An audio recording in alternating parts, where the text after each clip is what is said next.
Welcome to Living the Smarter Science of Slim, where we provide a scientifically proven lifestyle for long-term health and fat loss by eating more and exercising less, but smarter.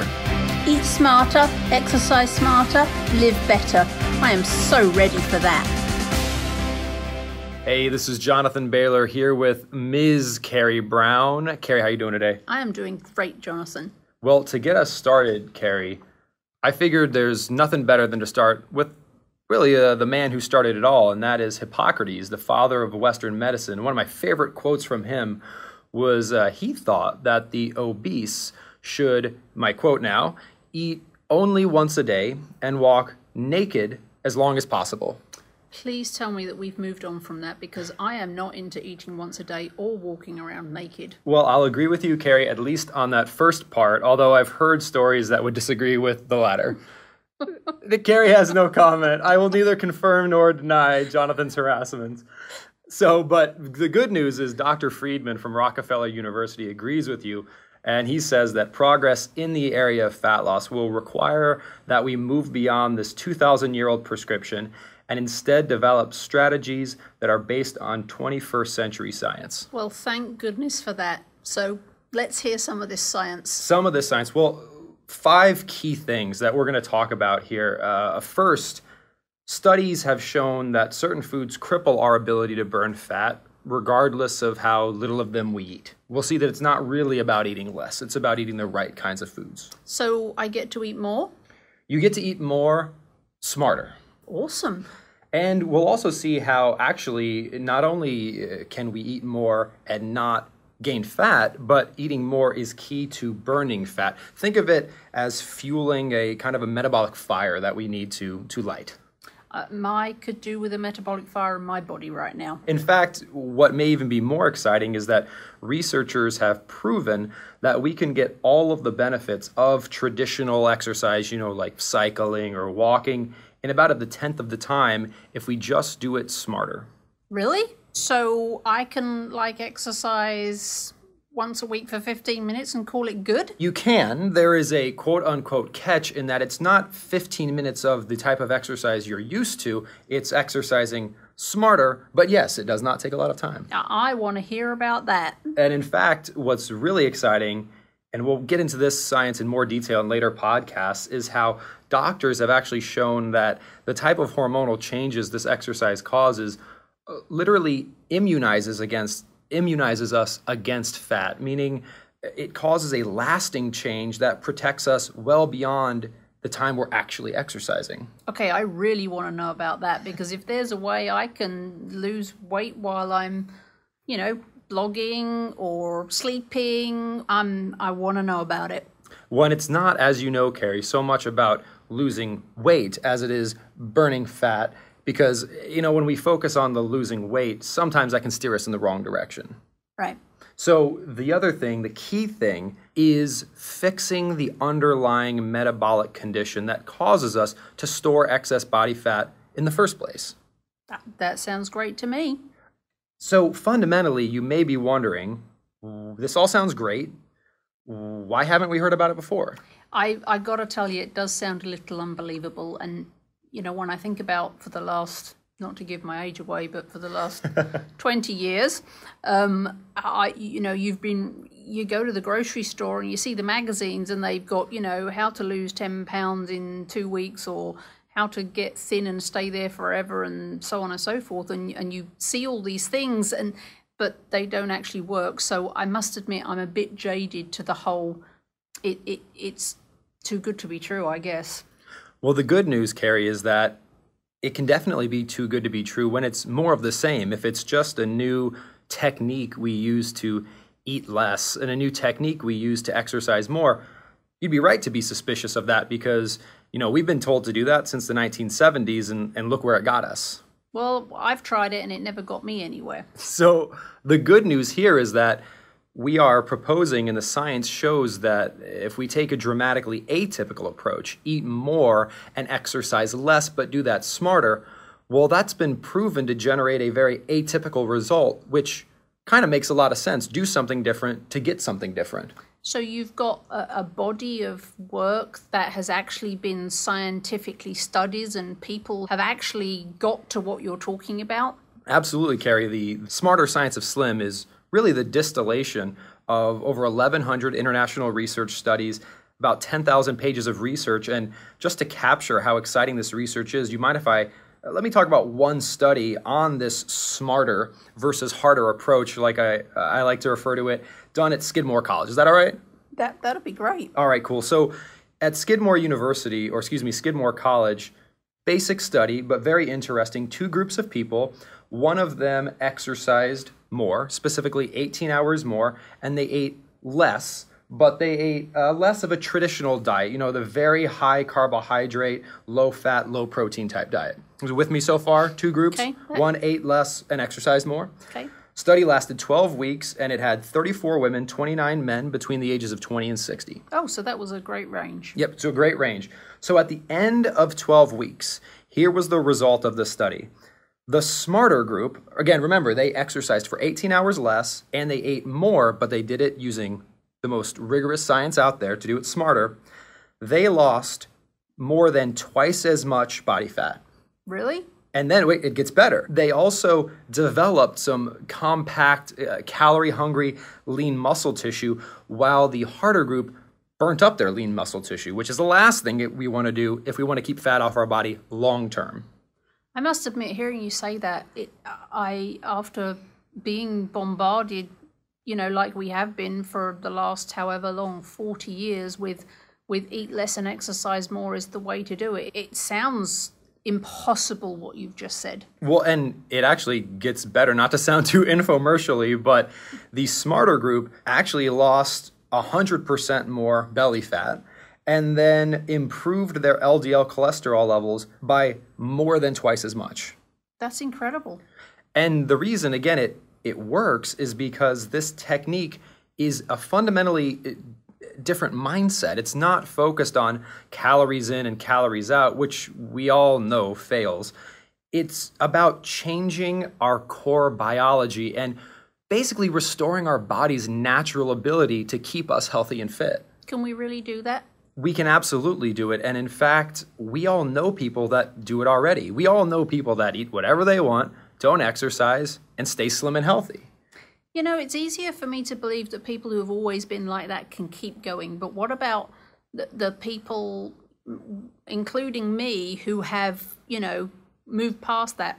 I used to be naturally skinny when I was younger, but around about my mid-30s, that ability to eat what I wanted and stay skinny suddenly left me.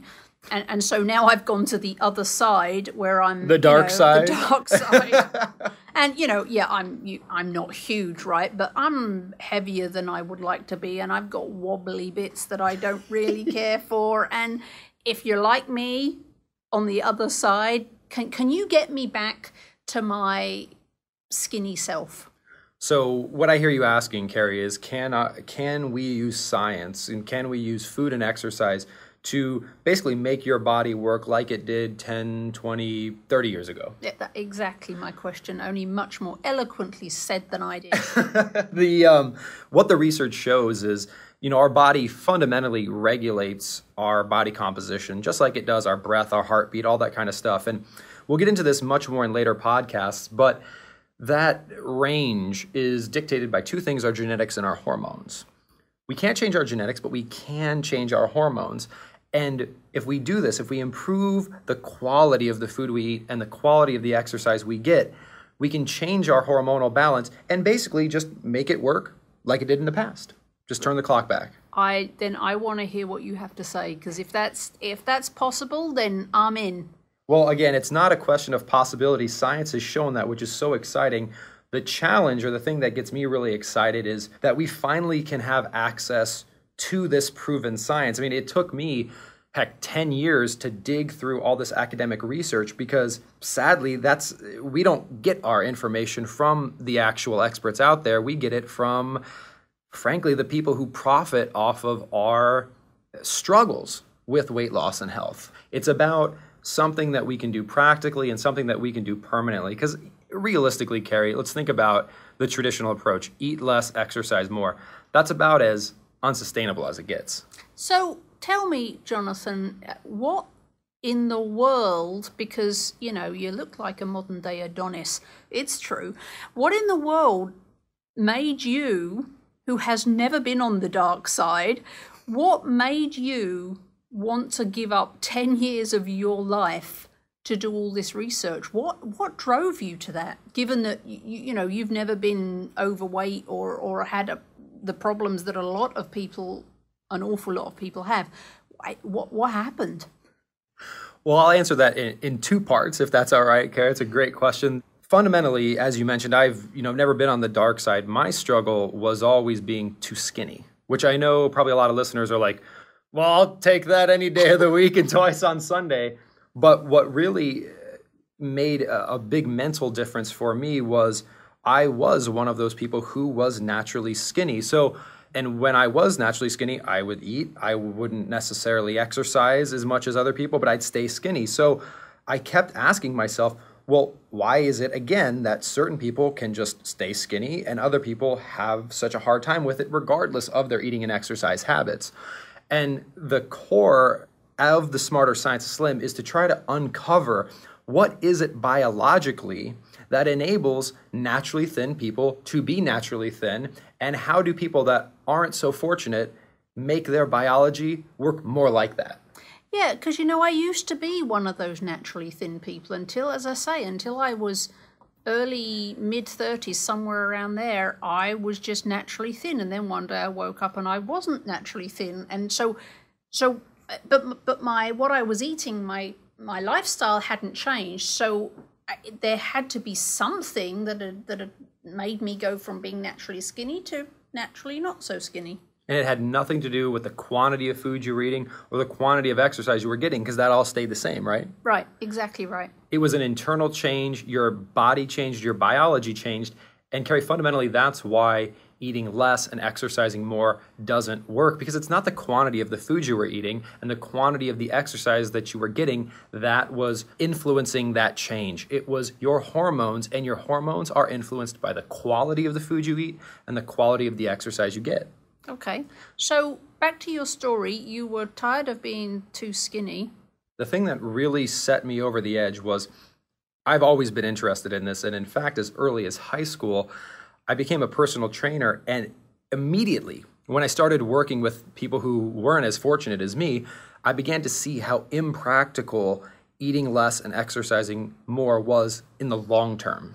You know, they'd come and they'd work with me. I'm their trainer here at Valley Total Fitness in Columbus, Ohio. And while we worked together, while I was there telling them to starve themselves and to exercise for upwards of 2 hours a day, because again, that's what I've been taught. That's what everyone was taught. They'd get results, but then they would go about living their normal lives and inevitably gain all of the weight back and then some. And it broke their heart, and it broke my heart. And I was at fault, right? I was telling them to do something that's just not sustainable. So I set out, really the only place I had left to look, because again, I had exhausted all traditional forms of health and fitness education, went to the actual experts, dug into the geeky academic data, and sought to find a more practical and permanent approach. And so that took you 10 years. It took me 10 years, due in part to the fact that I didn't pause my entire life while I was doing it. I probably could have done it faster, but life goes on, and that's something we'll talk a lot about, Carrie. I know you're passionate about that, and that's life has to be able to go on while we're doing this. We can't, we see these models and people, and, if you have 6 hours a day, and if you're on a television show and that's all you do, you can eat less and exercise more. Yeah, I could be really gorgeous if someone paid me $100,000 to get out of bed in the morning. But for the rest of us, for the other 95%, because eat less, exercise more has been proven in studies to fail for all but about 4.6% of people. For the other 95% of us, we can't be forced to be hungry. It's not going to work. We can't be forced to spend 1 or 2 hours a day away from our more important things in our lives. We have to just use science to make smarter food choices, to make smarter exercise choices, and restore our body's natural ability to be healthy. Okay. So how do we do that? I have no idea, but I'm hoping you're going to tell me. The first thing we have to do, Carrie, is we have to reprogram our minds, because we've been so brainwashed with this approach that just doesn't work, eat less, exercise more, and the evidence is all around us, we have to break down why that's wrong and what's right in its place. You're right, but I'm just sitting here thinking, I think that's going to be really difficult because we have been so brainwashed with the eat less and exercise more. I mean, it's everywhere you go. It's on every newsstand. It's on every box of so-called health food. It's on, I mean, we're just bombarded with it from everything. They have the same mantra. And I think it's going to be really difficult to break that. Most people who live the smarter science of slim find that the most challenging part has nothing to do with what they're eating. It has nothing to do with how they're exercising. It has to do with the mental aspect and just giving it a shot and letting go of the dogma that has been so ingrained. But again, we know it doesn't work. We know it's been what we've all been told for the past 40 years, and the increase of cardiovascular disease and heart disease have both doubled. The incidence of diabetes has gone up by 300%. The incidence of overweight and obesity has gone up 75%. All around us, we have the evidence that we need a new mental model, and the good news is science shows it. We just have to provide a lot of evidence because we have so much baggage we have to undo in our minds.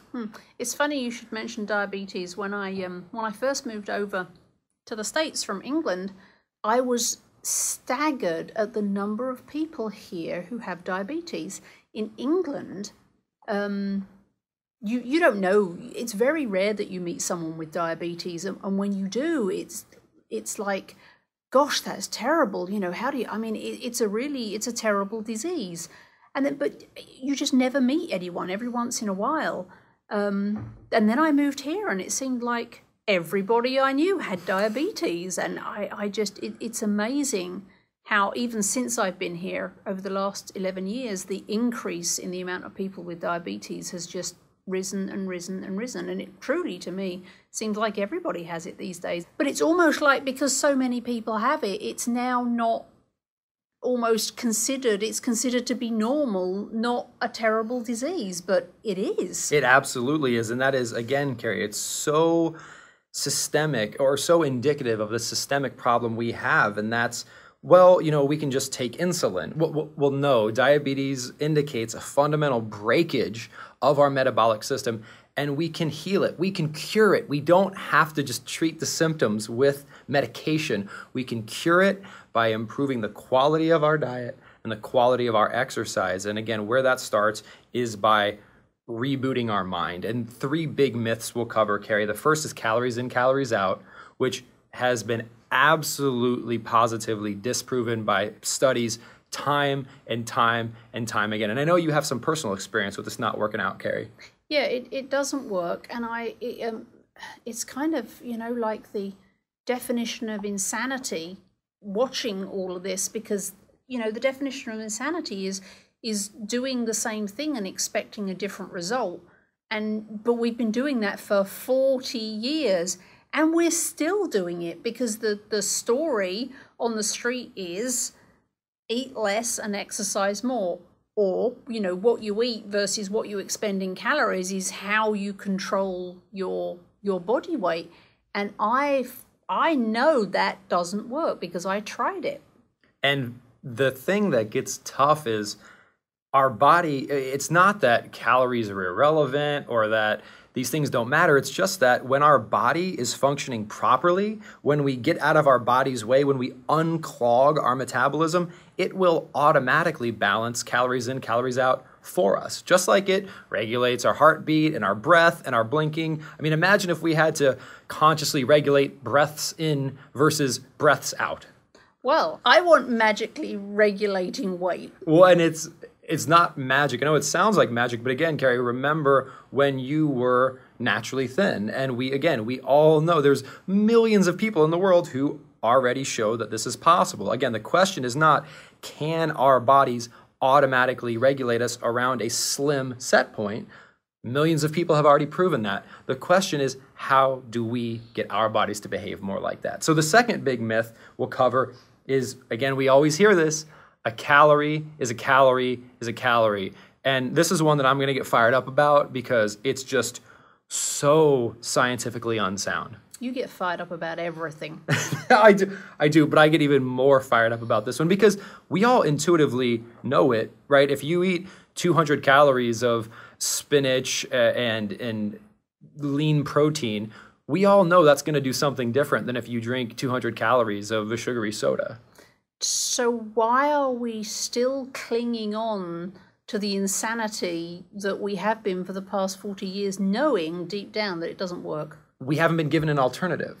And that's what gets me so excited about what I call the smarter science of slim is we will go through point by point by point what we've all been taught. We will show using science, we will prove it wrong, and we'll provide a bunch of data to show that, and we'll replace it with an alternative. For example, not about calories in, calories out. Our body can automatically regulate that. It's called the set point. We'll cover it in detail.